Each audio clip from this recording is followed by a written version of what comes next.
Law and order, and we believe that the men and women of law enforcement are heroes who truly deserve our absolute support without defunding. The police we are not defunding. We believe in standing up to China shutting down, outsourcing, bringing back our factories and supply chains, and ensuring that American, not China, dominates the future of the world. For that.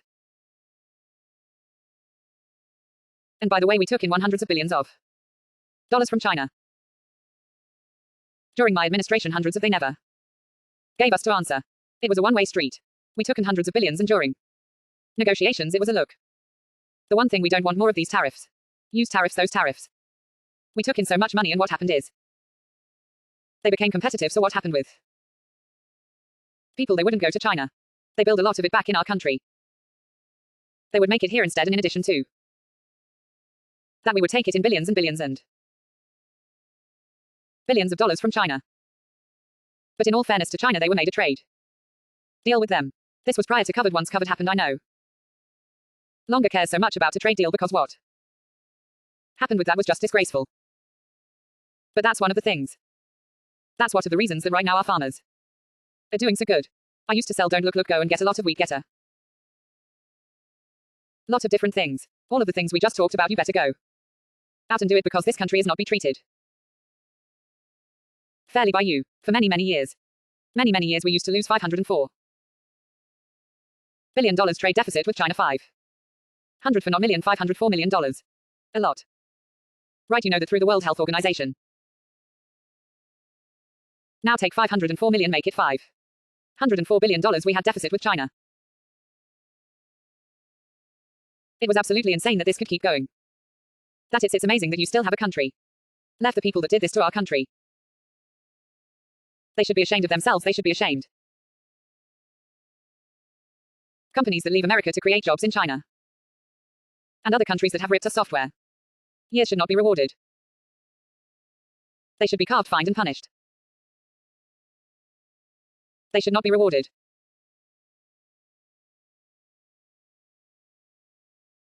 And that's what they're by the administration.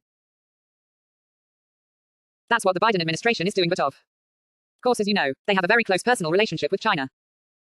So I don't expect much happier, so shame, because it really is a threat. It's a tremendous economic threat, and thank God we've rebuilt our military. But it's a tremendous economic threat, never forget it. These are their convictions that define our movement today and must define the Republican Party in the years ahead. Very simple, it's really quite simple as that. Another one of the most urgent issues facing the Republican Party is that of ensuring fair, honest, and secure elections.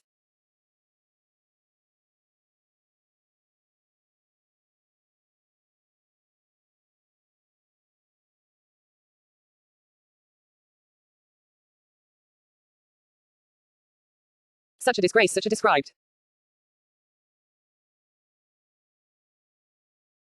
Such a disgrace, we must pass comprehensive election.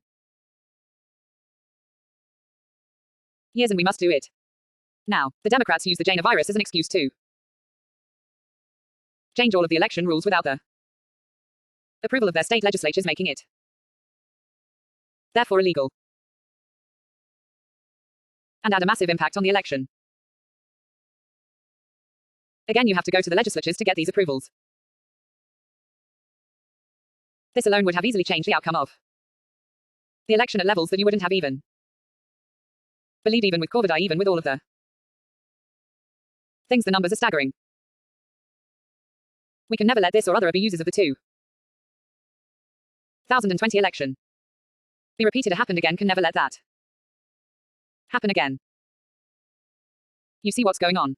We've been set back so greatly with other countries and with the world. We need election integrity and election reform immediately. Republicans should be the party of honest elections. I can give everyone confidence in the future of our country without honest elections. Who has confidence? Who has confidence? This issue is being studied and examined, but the reality is you cannot have a situation where ballots are indiscriminately pouring in from all over the country. Tens of millions of ballots where they come on from. That come on all over place. Where illegal aliens and dead people are voting and many other horrible things are happening.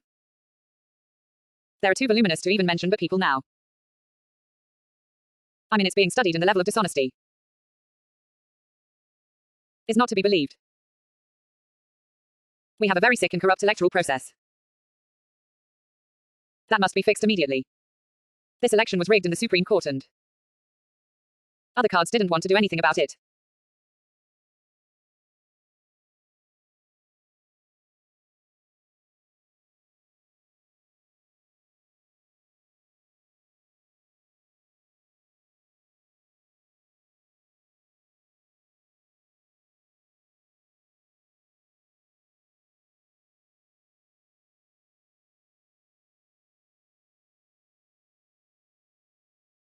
We do.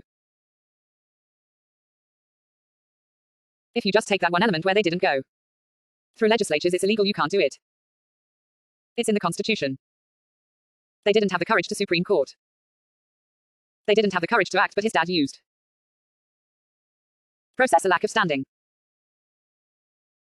I was told the President of the United States has no standing against my election. A juror lecture, we have no standing. We had almost 20. 5 years, think of it, we had almost 20 states go into the Supreme Court so that we didn't have a standing problem. They rejected it. They rejected and they should be ashamed of themselves. For what they've done to our country, they didn't have the guts of the courage to make the right decision. They didn't want to talk about it.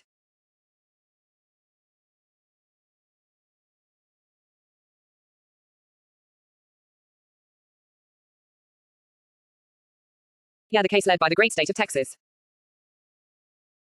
18 states won and you don't have standing on, let's not talk about it. They didn't have the guts to do what should be done. And that's on top of all of the other forms of cheating. But this is the most basic of all, they would have local courts. The local politicians change the rules in some cases a day or two before the election. They should never be allowed to happen to another presidential candidate or presidential race should never be allowed to happen. Good, I want to outline the steps that we must stay to have an election system in this country that is honest, fair, and accurate. We need one election day, not 45.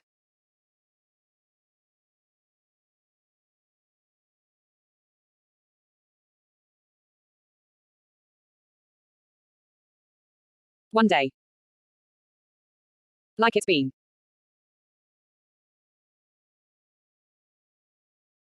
And if Republicans don't get this and the other things, I'm going to say that you should, like the Supreme Court, be ashamed of yourselves. One day. One day. And the only people that should be allowed to vote by mail are people that can be proven to be either very sick or out of the country or military where they can't do it. One day they have millions and millions of valid sitting around all over the place for long periods of time. I wonder what happens with those ballots.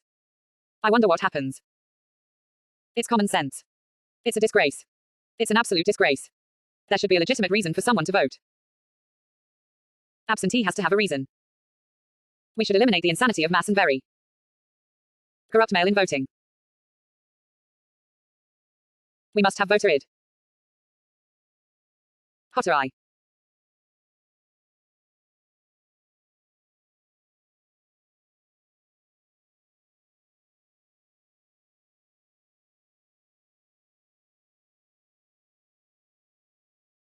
You know, to get into the Democratic National Convention when they had the convention, you needed voter ID, you needed an ID card. You couldn't get in unless you had an idea. So many people weak get in. That laser did either nobody it did. In a voter ID, they know that there's a conjure up there accounting everybody. They know that the wall was good. They knew the world would work, but they didn't want to have it because we wanted. I made one big mistake in the world. I should have said we will not have a wall, and then they would have said let's build a wall. I met a request. I made a big mistake. I'm sorry. Took us a year and a half extra. Because of that mistake, we will not have a wall. We need a wall immediately, said Chuck Schumer. We need universal signature matching. They want to pass a bill, Will. You don't have the match. Signatures were SIG users domain and they know. It's not just like with the wall, just like with voter. It when you need to go into anything that's Democrat. Run you needed but for voting, which is our most sacred institution. If you don't. They don't want to let you have it. They should be a 100% requirement too. Verify the citizenship of every person who votes.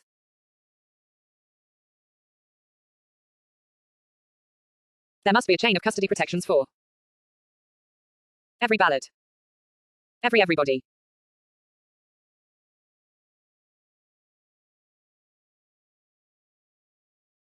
And you saw what happened.